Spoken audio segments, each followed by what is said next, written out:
Join our knowledgeable hosts as they dive into the captivating universe of comic books, movies, TV shows, and pop culture. Get ready for vibrant discussions and a shared enthusiasm for all things superhero and beyond. A comic podcast straight from the panels. This is Beyond the Capes.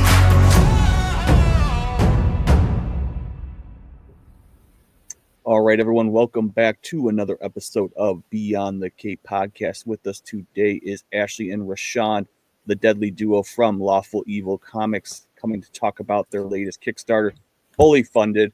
Here we are. Welcome to the show. Thanks so much for having us. Yeah. So happy it's funded. So happy to be here. It's going to be a great night. Feels good. Feels good. Yeah, it feels good. Yeah, that has to be the biggest weight off. I think that's everyone's favorite when you see that Kickstarter kind of funded. And obviously now, as we were talking before the show, you guys can focus on stretch goals, which it's always fun to do those. For you guys, when you do your Kickstarters, do you always kind of have the idea like, you know, this is what we really want funded, but these three things are always kind of like off to the side. These are fun projects. Yeah, I think so. Our first Kickstarter actually was this summer with Dark Spider with a Vengeance, which was really great. And we got a lot of stretch goals unlocked. And we just were trying to think of like, what are some cool things we can give back to everybody who pledged. And for this one, so far, everyone's going to get a mini comic that's never been seen before, digital only. But we're really hoping that we can get the next one, which is a little bit of a naughtier pinup for the spicy fans. And we can just keep going. We've got a couple others that are secret. We got to keep making those pledges to get those unlocked. Yeah. Perfect. Yeah, no, that's going to be fantastic. The artwork for this Kickstarter too is just fantastic. Across the board. Shan Benian, who is Ashley met on Tumblr, just a not only consummate professional but great collaborator. Yes. And then the layers in their art is like, you know, we have a lot of people. It's like, oh, you know, you guys really spent, you know, put some money into this art. It's like, yeah, like this was something we wanted to really hit with a lot of layers, a lot of a pop, as it were, as you can see from a lot of the colors and the art. We were really looking forward to that. So thank you to them for, you know, blessing us with that, because they did a great job. Blessing us for sure. Yeah, definitely. And all the cover artists too, they really showed out. I know people have been loving MK's cover, the more horror kind of siren piece. Cover. Yeah. So good. Obviously Shan's cover interior artist did it amazing. Then we got a little spicy stuff that I also love. It's like, which one is my favorite? It's like all of them. But yeah, it was great. Definitely.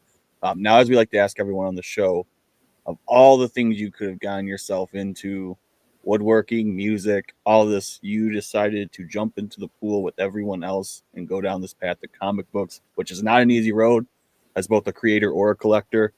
What made you guys decide that this is, you know what, we have the story to tell and we want to do it? Go ahead. No, wow, I think you've got a really killer answer. Well, I have tried my hand at music. Guitarist, bassist, keyboardist. Me, my brother, my cousin had a band. And woodworking was actually something I wanted to try. It's never too late, I guess, right? It's never too late. But comics for me has always been the perfect medium. My oldest brother, my father, my cousin, comics were always a treat that I shared with a lot of my family members. And you know, it was something that when I first saw it, my first comic was Daredevil Born Again. It was actually the first issue of the Born Again. Before the trade, the single issue Apocalypse. My cousin had an issue and he gave it to me in third grade. And I remember reading this and being like, wow, this is terrifying, because, you know, this whole Kingpin doing all these things to Matt Murdock. But it was like, I've seen movies, I had played video games and things like that, but this medium, something about it struck me. And I always say, if I could tell us, I always like to tell stories since I was a kid and my family encouraged it. And I was like, if I'm going to tell stories, I want to tell stories in this medium. And so it was always one of those things where it was, where else am I going to tell stories? Where else am I going to do? What else am I going to do? This is what I love. So. Yeah, and for me, I was introduced to comics through like Batman the animated series, just kind of like watching cartoons and then like going like, oh, I want to like read more about Batman. I want to like check out X-Men, the old X-Men 90s cartoon. I was like glued in front of it every weekend. And Ra and I have known each other since college, and we've been in a lot of writing classes together. And while I had love for comics, I'd never tried the medium. And one day Ra had this pitch, which was like the beginning concepts of Lawful Evil, and was like, I really want to do this with you. Do you want to try? And I was like, all right, like I love comics, and I love spice, and I love this concept. Like, let's build out this world together and get something going. And it's been tough, but it's like really rewarding, and it's scary to put yourself out there when you're writing these stories. But yeah, it's cool though. All the fear and all the anxiety that comes with it. It's somehow like still is like I still love doing this a lot. Yeah, no, I mean it pays off. I mean, obviously your Kickstarter, as we just said, is funded. So I mean, obviously you guys are doing something right. Hopefully, and the collaboration's never working. Now for you guys, did you find the collaboration kind of going into this a little bit easier? Because a lot of people just kind of meet someone off the street and they have to kind of figure out that ebb and flow. You guys have been learning together for years, so you already know like what his strengths are, or what her weaknesses are. Like you guys can build each other up, and you kind of already know like where you could pick each other up. Did that make the story kind of go smoother writing it out? I think so. I think so. No, I was literally going to say, I think so. We have like a similar sense of humor. I feel like we have a lot of similar, just like enjoyment of different media. And so I think it's like really easy to work with Ra. Like we just get in a Google Doc and we just kind of like outline some stuff, put some like cool ideas down. And then when it comes to like the actual scripting and dialogue, like we just like let each other cook. I feel like we've really understood like our strengths. As you mentioned, like it's like, okay, like you roll, like you're eating this up right now. I'm gonna just be editor mode and just like clean up behind you. But yeah, it's been a really great process, and Ra's been an awesome like creative partner in all of this, and it's been great. Yeah, likewise. I think, again, we've known each other for quite a long time. I'm not gonna date us and say how long. How old?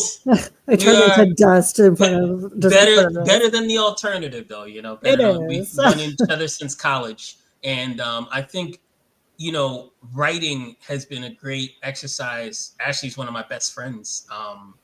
Just kind of understanding, like she said, understanding each other's how we process things. And if one of us is in the kitchen, the other's handing the spices. Oh, I need the chef's knife. I need the paprika. I need the cayenne. I need just take it. Here you go. I need the whole thing. And we just let each other rock in that. And that was something in Pyre, being in that position, because we usually write together on the Google Doc, being in that position to watch Ashley just like cook on her own, especially after. Yeah, I'm not gonna put my, but I was like, we need a story. Like we need you. I was writing Dark Spider and I had done it, and then I was like, come on, like the streets need this. Like people, like the cult, like comic book nerddom needs this. You need to tell this story.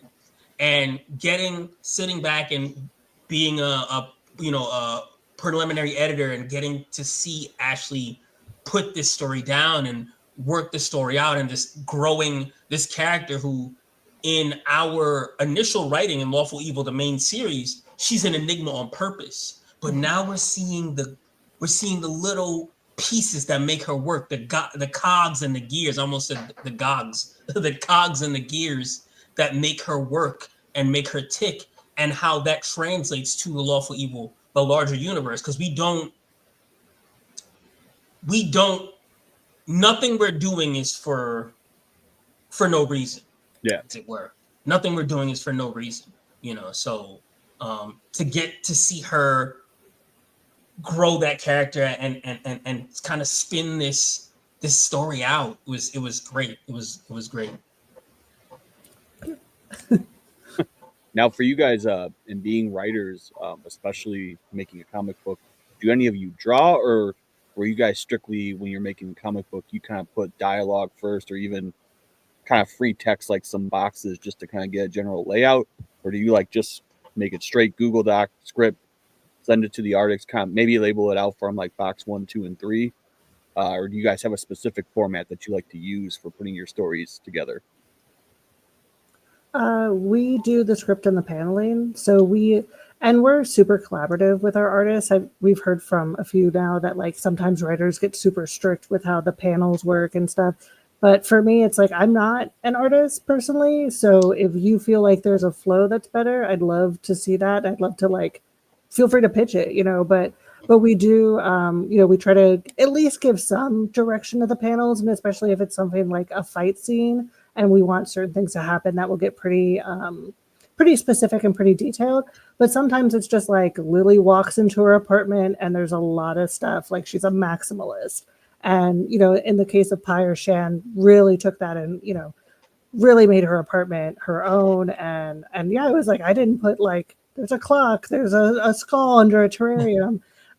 They really took like some panels and it just ate it up. But yeah, that's how we normally work, Raw. I don't think I'm missing anything. I think that's how we normally do it. No, yeah, I think we've grown as we've worked with different artists, especially artists that like Shan, who are kind of have helped guide us in how we see art, because we are writers. We know that we're writers, and we're not gonna ever say like I have a saying, I yield to your experience, that I used to and we yield to certain people's experience in relation to, your eyes are trained and tuned to see things a certain way.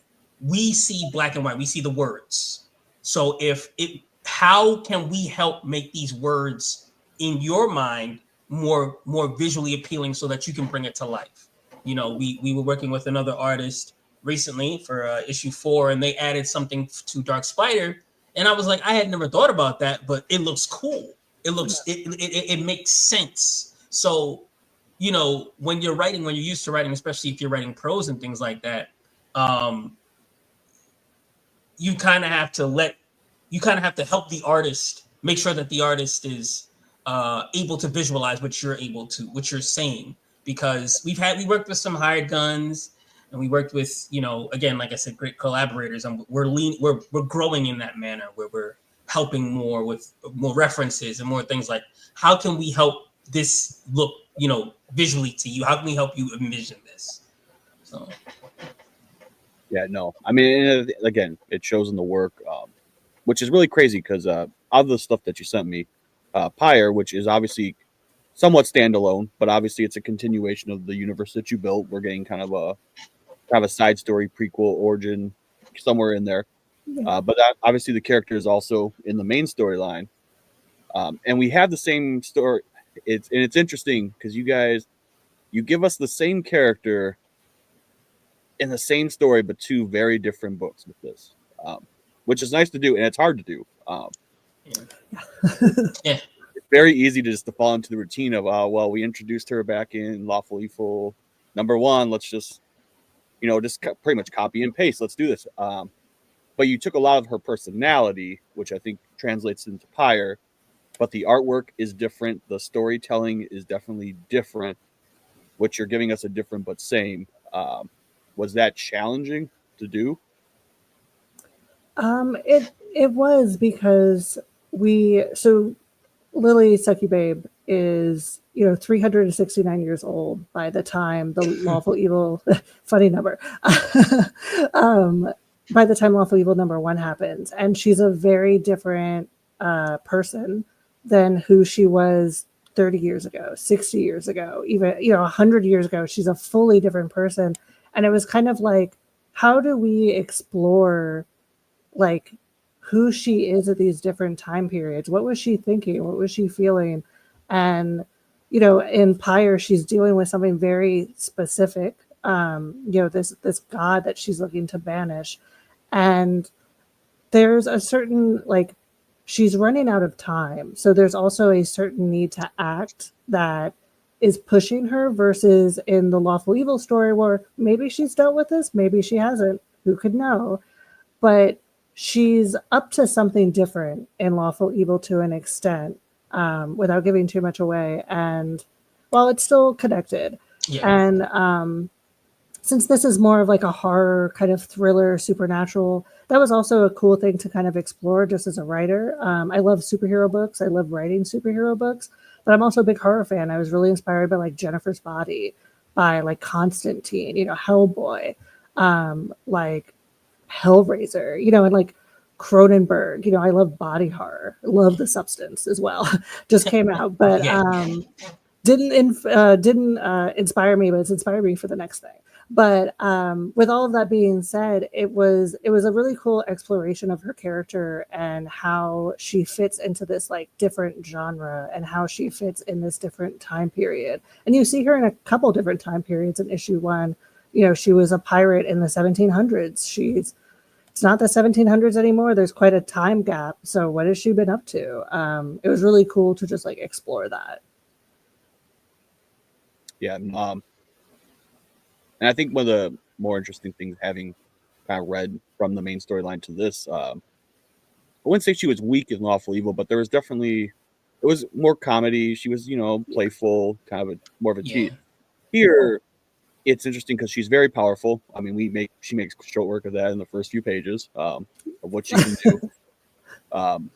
But it's also, there's a vulnerability towards the end, which I don't think you really get to see a lot of in the main storyline. That was interesting.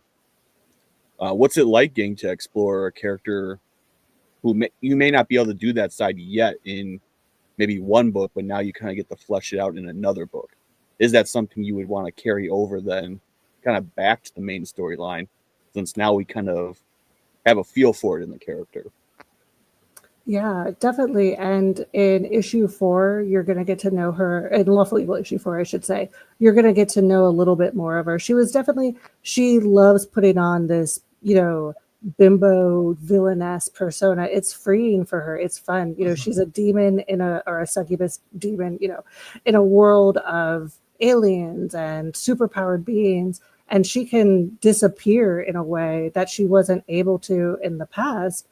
And it was really cool to like our editor our main editor, Greg Alize Anderson, I flipped his name. Greg Anderson Alize. Yeah. It's been a long day. He really pushed me specifically to get into her head and to get into her voice, because I felt like, I don't want to reveal too much. I don't want her to be too vulnerable. And he was like, no, you need that vulnerability. You need to like expose her, because we haven't shown her in Lawful Evil yet. Let her shine.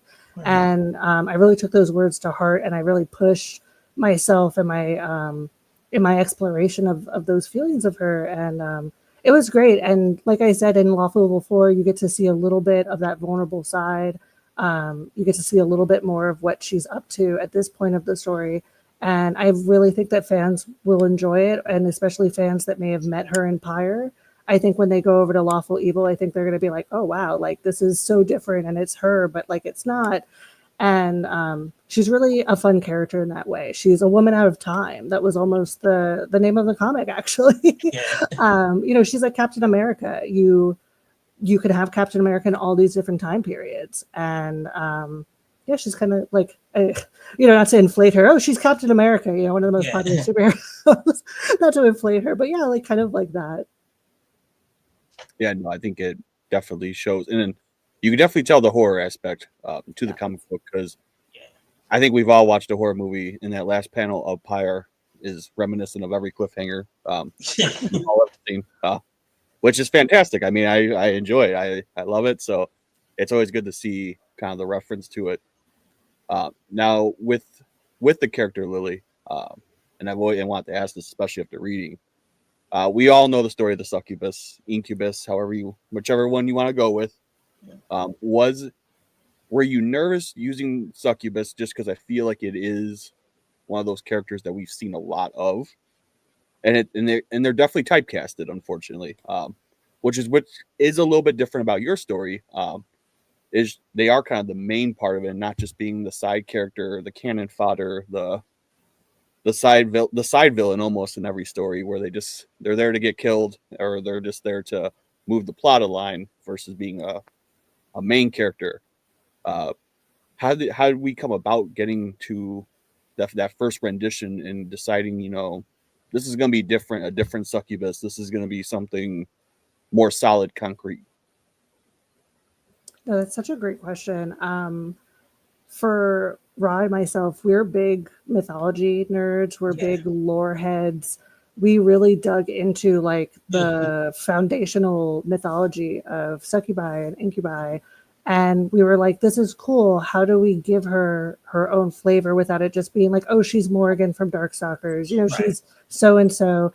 And, I think that we really just tried to give her her own background, but also keep her, we like to make comics for the grown and sexy. So she brings that sexy, but there's also this like very serious side to her that you see in Pyre, where she's not flirty, she's not joking as much. And we want, she's there as a sexy entity, but that's not all she is. And she's not just messing with Dark Spider in issue 1. There's depth to her. But Ryan, I know that me and you spent a lot of time like thinking about it. Yeah, I want to hear. I want to. I didn't want to jump all into it because I could talk for a long time. You let me. I love it. Yeah, no. What Ashley said is correct, and also I think we wanted Lily to be a real character. A 3-dimensional person. Like we had written,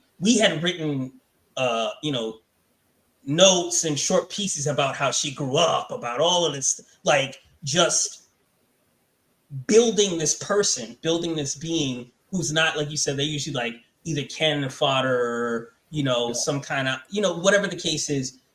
We wanted to create a character that subverts expectations, but uses what they are. Like in the beginning of the story, she uses that sex appeal to get to do something, to move, to kind of subvert the expectation of the story, to kind of like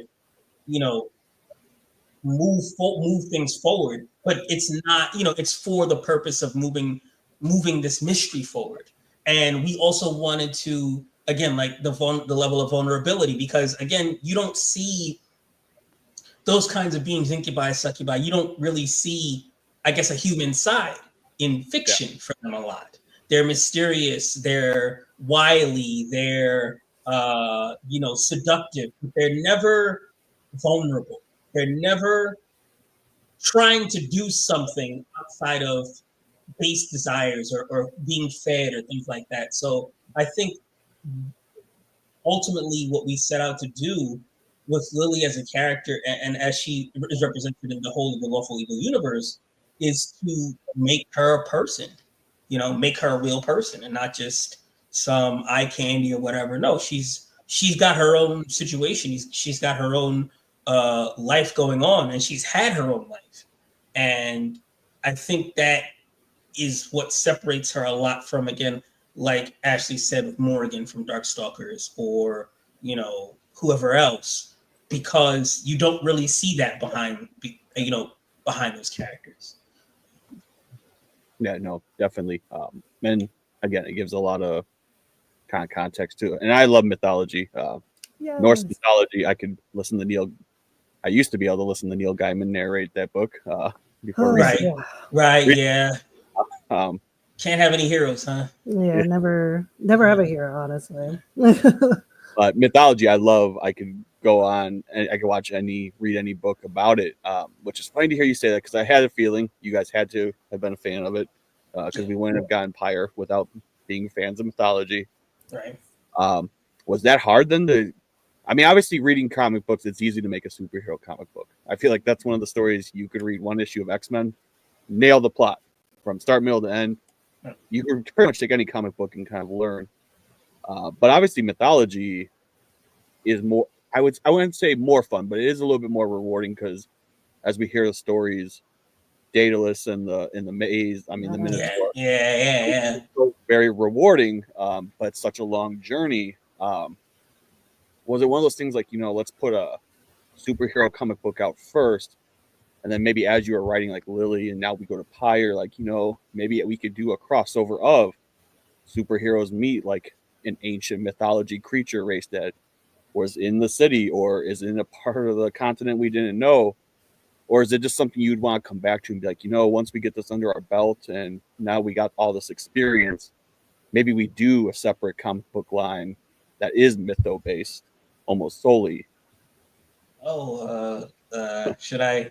Yeah, go for it. Talk about it. Because we got a lot of mythology and Lawful Evil. Yeah, so we're both big mythology people, like we said, but so we have a plan to do I guess it's what is zero issue or something, like a zero kind of story that just to like establish the world. That establishes the world, the lore, because Lily's bloodline and Dark Spider's bloodline are very oldly acquainted, as it were. Dark Spider, in issue 3, we learned that Dark Spider is a descendant of Anansi, the spider god from God of West Africa, from the Akan people, and god of stories, god of knowledge, things like that. And so we definitely plan on expanding on the mythology, because that a lot of that mythology kind of is the pillars that hold up our world.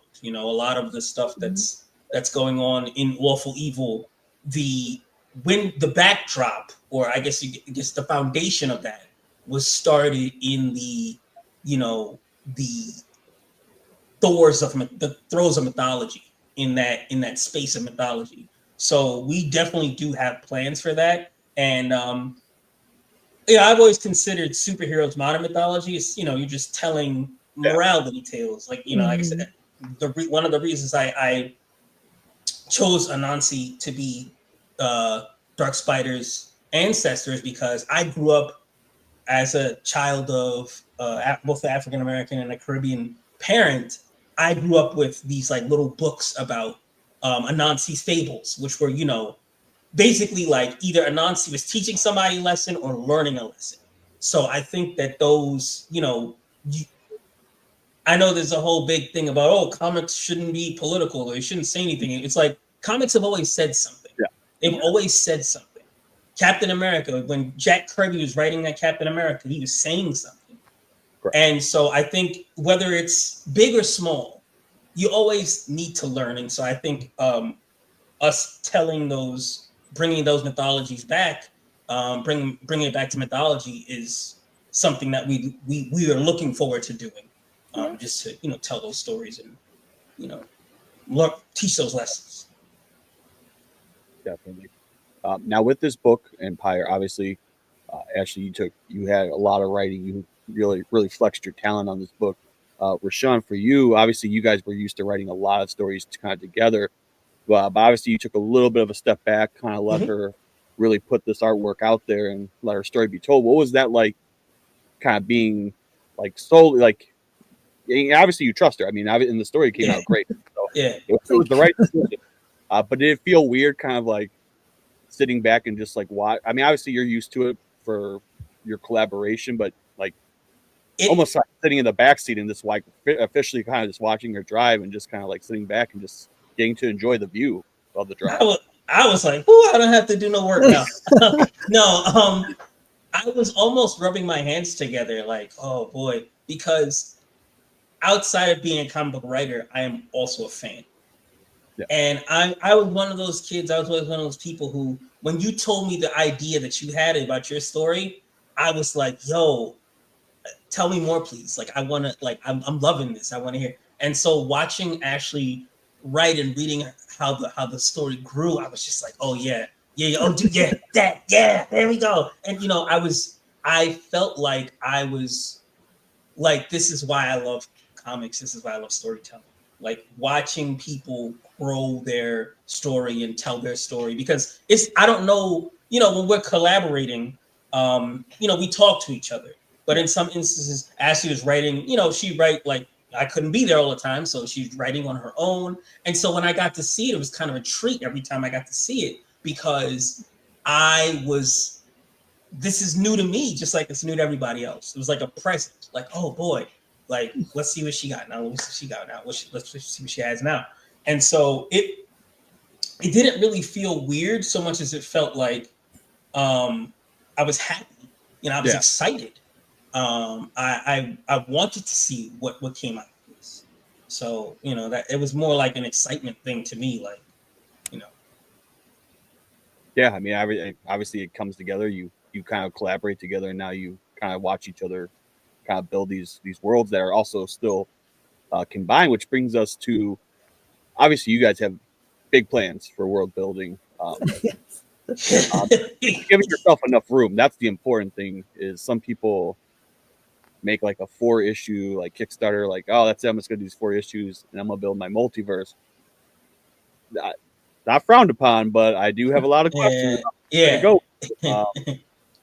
Obviously, you guys have really set yourself up, even in the Lawful Evil issues 1, 2, and 3, for the heroes that you have already.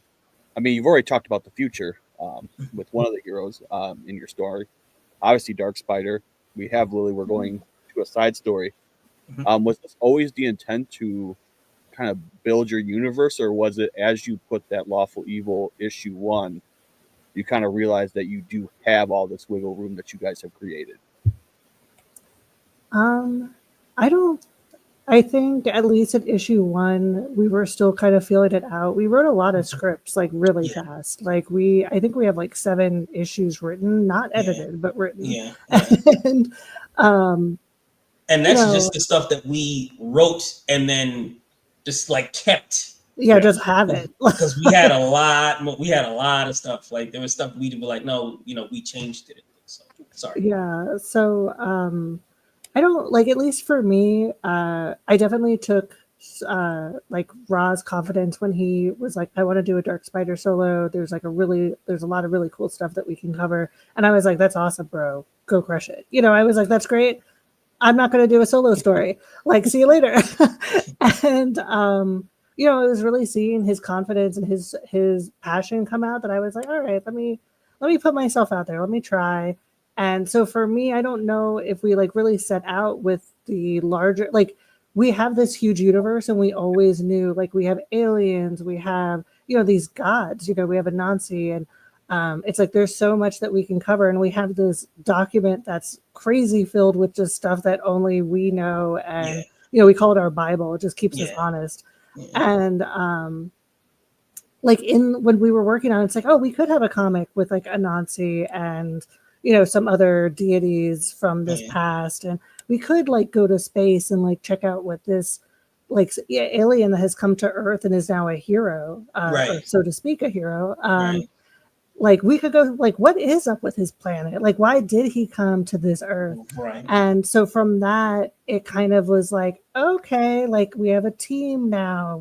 What if we had like a Teen Titans, those kinds of things. So that's kind of at least how I feel. Like we kind of just started to like feel it out almost.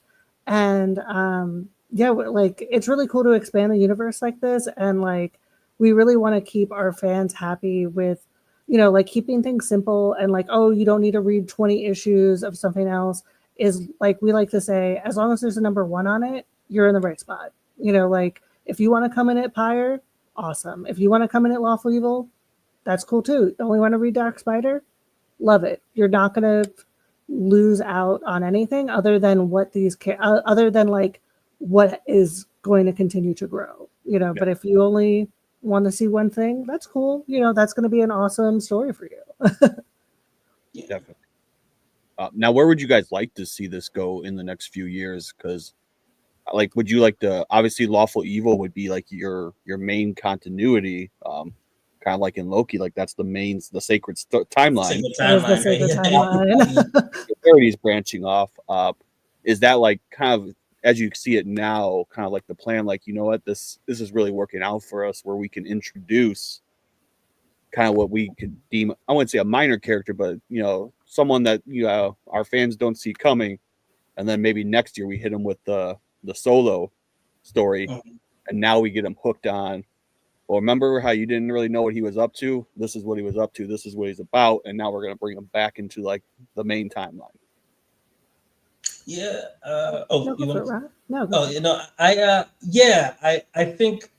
Well, first of all, you said, well, what do we want to see it? Netflix, Netflix, hit Hulu, us up. Amazon Prime. Yeah. If you are listening to this, hit us up.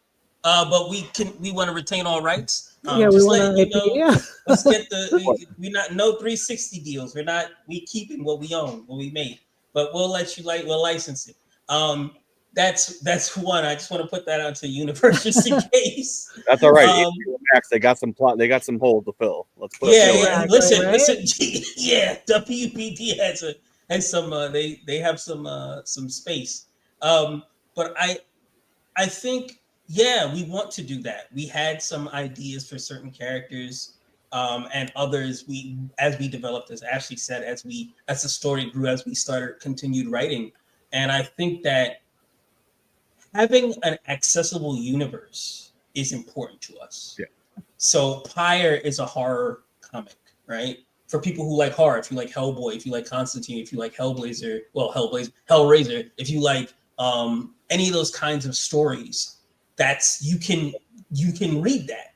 If you like superhero street level stuff, Dark Spider for you, if you like teen books, Lawful Evil, we want to be, if you're a science fiction fan, we want to be able to not necessarily like spreading ourselves too thin, but we have, as Ashley said, we have a character who's an alien who's on Earth, who's a superhero now, and he came from a planet, and there may be a story to tell about that planet and about his travel to Earth.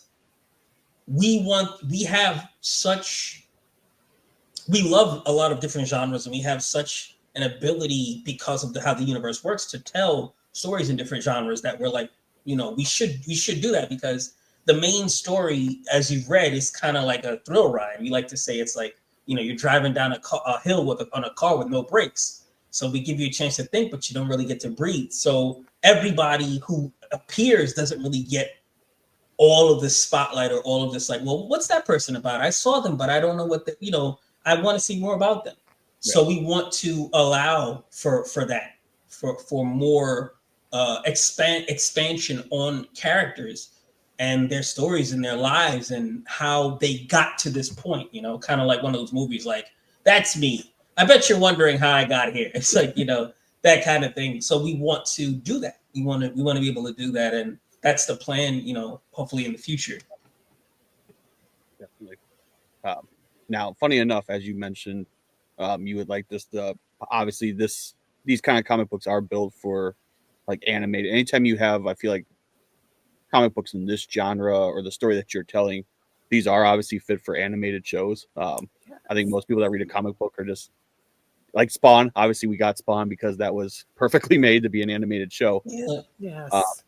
Now, that being said, with the trends of kind of how comic books go, if you couldn't get an animated show, is this something you'd want to see as an animated graphic novel or like an interactive comic book that has started? I feel like it's taken more of a hold, where like there might be voiceovers, and then people hit the page and like maybe a panel jumps up, and then the voiceover for like Lily comes out and reads like the panel. Yeah, that would be awesome. We've thought about, like, we're not video editors, we're working on it. Thanks TikTok for that. But we've tried to play around with like creating those kinds of things and thinking about how to engage people in different way. Like you said, like having someone read some panels, maybe animate them a little bit. I think that would be really cool. And I think our books are like perfect for that. Obviously a little naughty.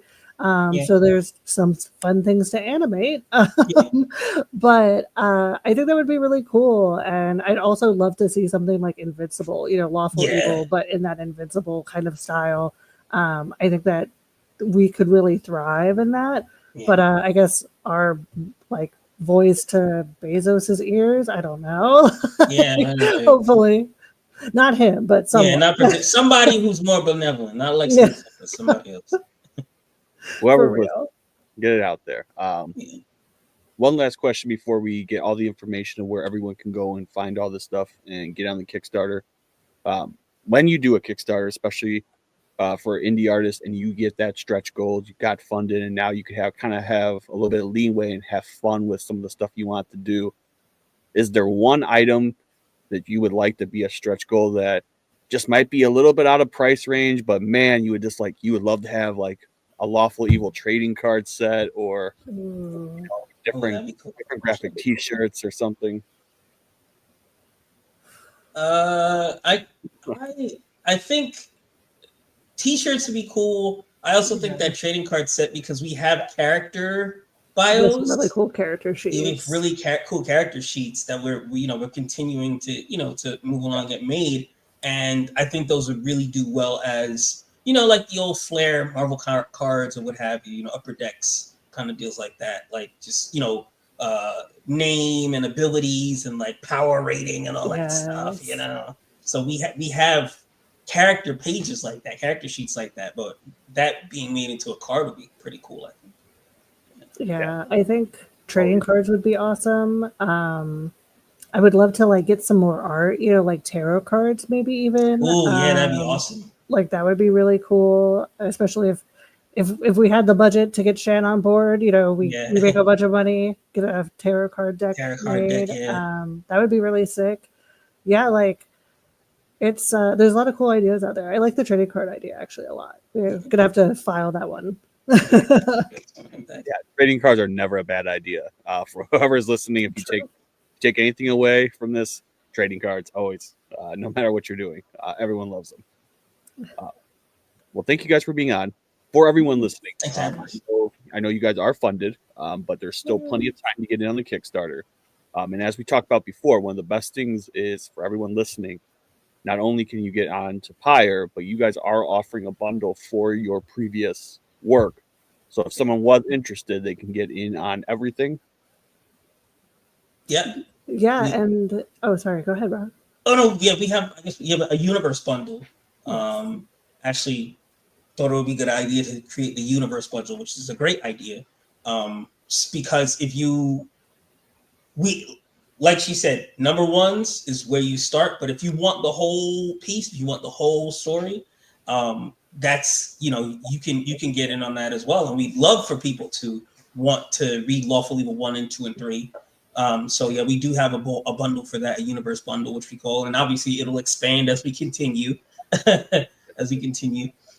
So yeah, people do have that option as well. Yeah, it's one of the reward tiers. Yeah, and it's a really great tier because you also get Dark Spider, which just like this summer we were funded for it, so we don't have that in stores yet. We don't have that on anywhere yet. If you backed it, you got it. All the digital rewards for Dark Spider has been out. That's why we're comfortable putting the digital PDF as an option. And for $25, you get Lawful Evil 1, 2, and 3, Dark Spider #1, and Pyre Burial at Sea #1. I feel like that's a pretty good value. Maybe I'm biased, but that's a lot of stories. And all of our books have pinup galleries in the back because we're so happy to work with all these amazing artists. And we ask them like, hey, can we loved this com? Can we put this in the back? So everyone will get a little bit of extra. Some of them are safe for work. Some of them are not safe for work. You gotta get it to find out what you're gonna get. Yeah. But it's a really great value. And if you're interested in anything we've talked about, it's a great place to start, is that bundle. Definitely. So for everyone listening, we'll have that link in the comments and in our bio. You can go ahead, get in on Kickstarter immediately. For everyone else that's interested in keeping up to date with you, where is the best place to find you guys and stay up to date? So we're on Blue Sky now. So we're Lawful Evil Comics with an S at Blue Sky.